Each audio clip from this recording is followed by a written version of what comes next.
This is Tomonews for Wednesday, February 15th. Woman films birthday sex with wiener dog and shares video. South Carolina woman Hannah Haynes is facing charges of carnally copulating against the natural order by performing sexual acts with her pet dachshund. On March 9th, to celebrate blowing out the candles on her 23rd birthday, Haynes had her little wiener dog make himself useful by, well, getting down and dirty between the sheets. It's not been made clear exactly what she had him do, but the arrest warrant lists her offense as buggery, more commonly known as bestiality. What's more, Haynes actually filmed the entire encounter and decided it would be fun to email her nasty sexploits to an acquaintance. Her friend apparently didn't appreciate the passion of her home movies because police were alerted shortly after, and Haynes was taken into custody. She was later booked into the county jail on a felony charge and has since been released on a $5,000 bond. So what do you think? Send her to the dog pound or let her off the leash? Let us know in the comments. Prison worker had sexual relationships with both killers. The prison worker, charged with helping two convicted killers, Richard Matt and David Sweat, break out of a New York maximum security prison 10 days ago, reportedly had intimate relationships with both men. Prison worker Joyce Mitchell first met escaped killers Richard Matt and David Sweat in 2013. She was investigated for an inappropriate relationship while supervising Sweat at the prison tailor shop, leading officials to keep them separated. She then reportedly developed a sexual relationship with Richard Matt. Mitchell allegedly told investigators that the duo picked a destination and planned to drive with her for 7 hours through the night. Investigators also reportedly found additional sticky notes in the tunnel system. More than 800 law enforcement officials are currently searching for the escapees in places including Dannemora, Vermont, and Mexico. Mitchell is facing 8 years in prison if she is convicted. Texas school suspends student for taking sick classmate to the nurse. Gateway Middle School in Killian, Texas, it's probably best if you mind your own business because helping out a classmate could get you in big trouble. Take 15-year-old Anthony Ruelas. The 8th grader was in class Tuesday morning when the girl beside him started having an asthma attack.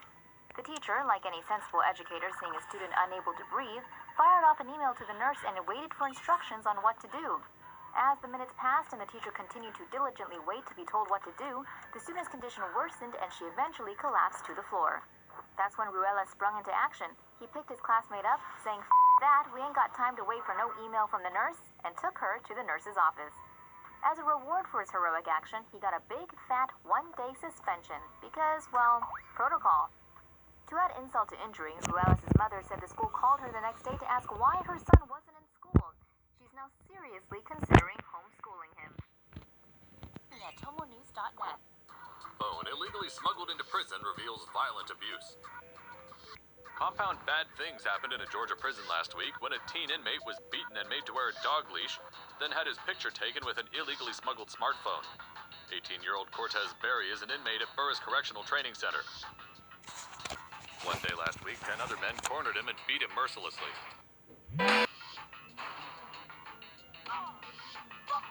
Then they used a smuggled phone to take Berry's picture before choking him unconscious. Berry was beaten at 3:15 p.m., but guards didn't find him until 9:15 p.m., 6 hours later. In the meantime, his family only heard about the horrific beating when they saw the photo on Facebook. The Georgia Department of Corrections responded to public outcry with a statement saying it does not allow inmates to have access to cell phones as possession of such contraband is deemed illegal. But Cortez Berry's mother doesn't care about that. She's afraid her son is going to be murdered, which, ironically, she only knows because of the smuggled cell phone. She wants the guards to protect her son's life and worry about where the phones are hidden later.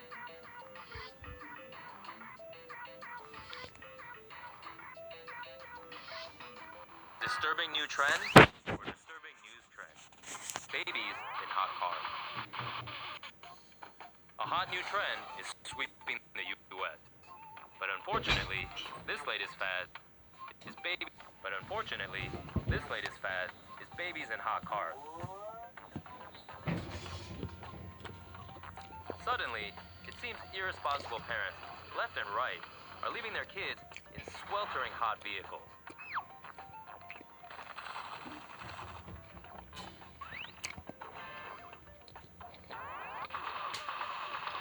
While a few cases have clearly been intentional.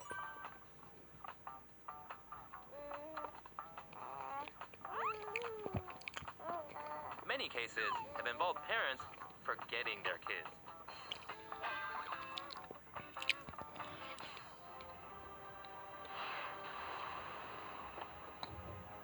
Okay, you forget where you put your keys. But how do you forget you have kids? Tragically, about 39 kids die every year in hot cars, and that's since 1998. It's just now the news has decided to report them. This can also be problematic, as false alarms will no doubt be on the rise.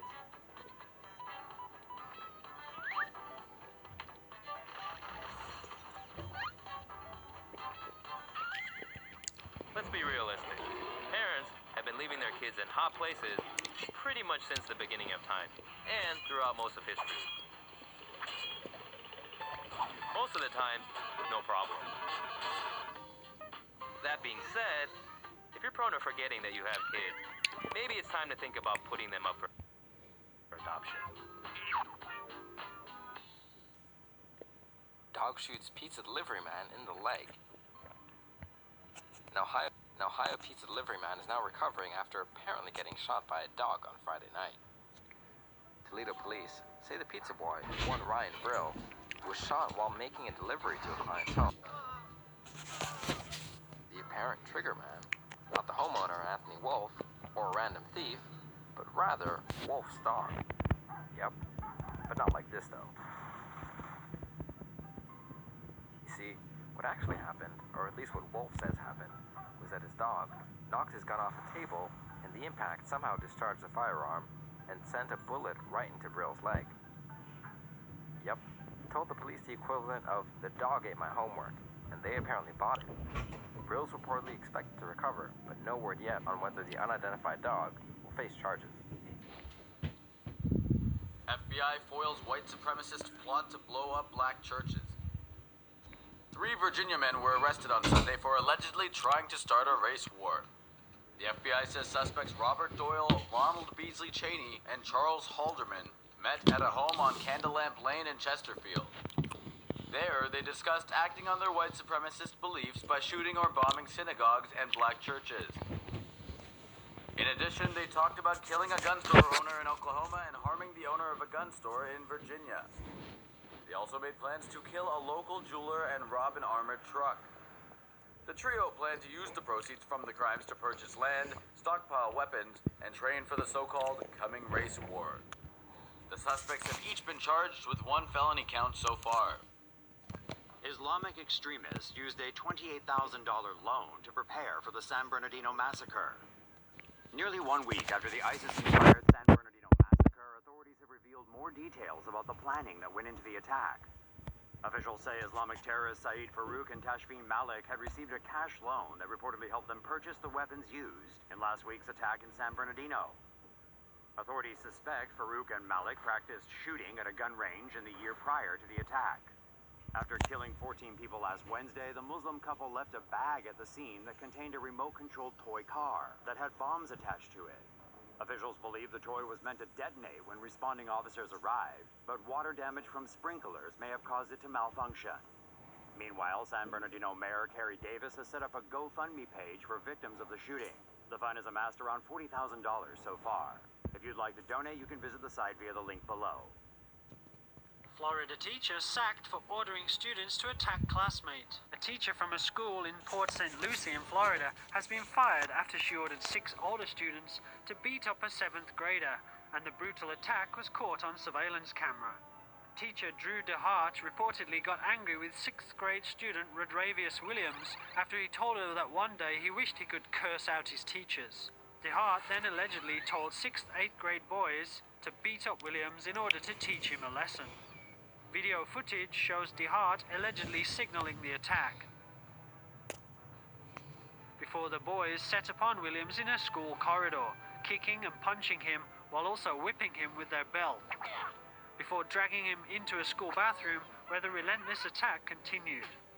When they had finished, the boys then carried him to DeHart's classroom to make him apologize, whereupon she reportedly said, "I've got my 8th grade boys on you, you're not so tough now." Police arrested the 6 boys after footage of the March 2013 attack surfaced.